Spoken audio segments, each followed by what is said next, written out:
ఇప్పుడు మనం బ్రేకింగ్ చూస్తున్నాం. ఏపీ లిక్కర్ స్కామ్ కేసులో నిందితులకు సుప్రీంకోర్టులో ఎదురుదెబ్బ తగిలింది. ముందస్తు బెయిల్ ఇచ్చేందుకు ధర్మాసనం నిరాకరించింది.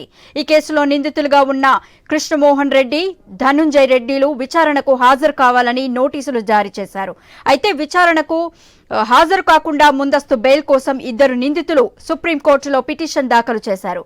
ఈ పిటిషన్పై విచారణ చేపట్టిన ధర్మాసనం బెయిల్ ఇచ్చేందుకు నిరాకరించింది. కేసు దర్యాప్తు కీలకంగా ఉన్న సమయంలో బెయిల్ ఇవ్వలేమని స్పష్టం చేసింది. నిందితులకు బెయిల్ ఇస్తే విచారణ అధికారి చేతులు కట్టేసినట్లవుతుందని అభిప్రాయం వ్యక్తం చేశారు. ఈ పరిస్థితుల్లో ముందస్తు బెయిల్ ఇవ్వడం కుదరదని తేల్చి చెప్పింది.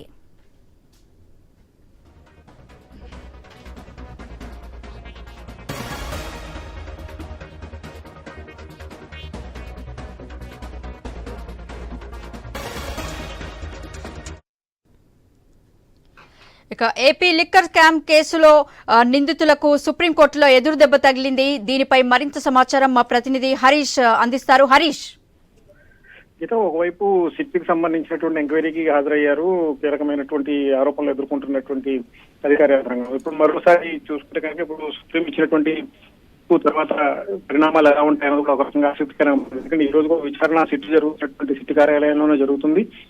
విజయవాడ పోలీస్ కమిషనర్ కార్యాలయంలోనే ఇరువురు కీలకమైనటువంటి కూడా ఉన్నటువంటి సిచ్యువేషన్. సో ఇప్పుడు ఈ అంశానికి సంబంధించినందుకు కూడా రాబోయేటువంటి రోజుల్లో పరిణామాలు ఎలా ఉంటాయి అన్నది కూడా ఆసక్తికరంగా మారింది. రోజు రాత్రి వరకు కూడా అంటే నిన్న మొన్న కూడా విచారణ కొనసాగినటువంటి సిచ్యువేషన్ ఉంది. ఇప్పుడు మరోసారి ఈ రోజు కూడా 3 రోజులు విచారణ కొనసాగుతున్నటువంటి నేపథ్యంలో లిక్కర్ స్కామ్ లో నిందితులుగా ఉన్నటువంటి బెయిల్ నిరాకరించడం, ధనుంజయ రెడ్డి, కృష్ణమోహన్ రెడ్డికి బెయిల్ నిరాకరించినటువంటి నేపథ్యంలో ఉన్నటువంటి నేపథ్యంలో ముందస్తు బెయిల్ ఇవ్వలేమని కూడా స్పష్టం చేసింది.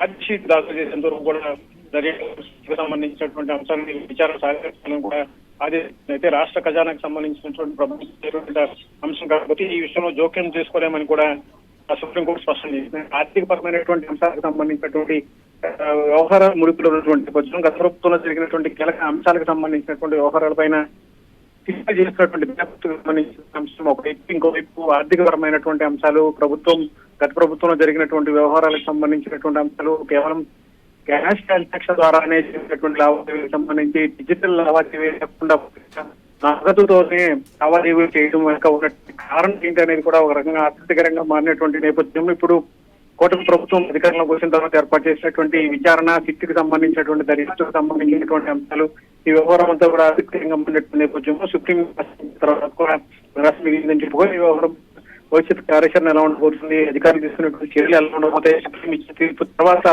పరిణామాలు ఎలా ఉంటాయని ఆసక్తికరంగా మారింది ఏపీ రాజకీయాల్లో. అయితే హరీష్, మరి ఈ కేసు విచారణ ఇంకెంత కాలం కొనసాగుతోందని తెలుస్తుంది? సిట్కి సంబంధించినటువంటి దర్యాప్తు ఇప్పటికే కీలక దశకు చేరుకుందని చెప్పుకోవచ్చు. ఎందుకంటే విజయసాయి రెడ్డి చేసినటువంటి కామెంట్స్ కావచ్చు, ఆయన ఇచ్చినటువంటి ఆధారాలకు సంబంధించినటువంటి కావచ్చు, ఇదంతా కూడా జరిగిన తర్వాత కేసుకు సంబంధించినటువంటి దర్యాప్తుకు సంబంధించినటువంటి అంశం వేగవంతం అయింది. ఆ తర్వాత కీలకమైనటువంటి నాయకత్వం సంబంధించినటువంటి దర్యాప్తుకు సంబంధించినటువంటి అంశాలు ధనుంజయ రెడ్డి, కృష్ణమోహన్ రెడ్డికి సంబంధించినటువంటి దర్యాప్తు కీలకంగా మారినటువంటి నేపథ్యంలో ఇప్పటికే సిట్కి సంబంధించినటువంటి కార్యాలయంలో గత 3 రోజులుగా ఈ రోజుతో 3వ రోజు విచారణకి హాజరవుతున్నటువంటి నేపథ్యంలో కేసుకు సంబంధించినటువంటి ఏ రకమైనటువంటి అంశాలు సేకరించేటువంటి విషయం. ఎందుకంటే గత ప్రభుత్వంలో జరిగినటువంటి లిక్కర్కి సంబంధించినటువంటి పాలసీ రూపొందించింది మొదలుకొని జరిగినటువంటి లావాదేవీలకు సంబంధించినటువంటి అంశాలన్నింటినీ కూడా ముడిపెట్టినటువంటి నేపథ్యంలో ఈ వ్యవహారం పూర్తిగా రాష్ట్ర ఆర్థిక పరిస్థితికి సంబంధించినటువంటి అంశంగా మారినటువంటి నేపథ్యంలో అయితే ప్రస్తావిస్తూ ప్రభుత్వ వర్గాలు ప్రభుత్వ న్యాయవాది సుప్రీంలో వాదన వినిపించిన తర్వాత ప్రభుత్వానికి సంబంధించి రాష్ట్ర ఆర్థిక ఖజానా పైన భారం పడేటువంటి ప్రభావం చూపించేటువంటి అవకాశం ఉన్నటువంటి జోక్యం చేసుకోలేనటువంటి సిచ్యువేషన్ ఉందన్నటువంటి అభిప్రాయం తర్వాత భవిష్యత్ కార్యాచరణ ఉండబోతుంది. ఇప్పుడు విచారణ తర్వాత ఎవరిపైన కేసులు ఎవరెవరిని అరెస్టులు చేస్తారనేది కూడా ప్రజెంట్ చర్చనీయాంశంగా మారింది. Thank you Harish.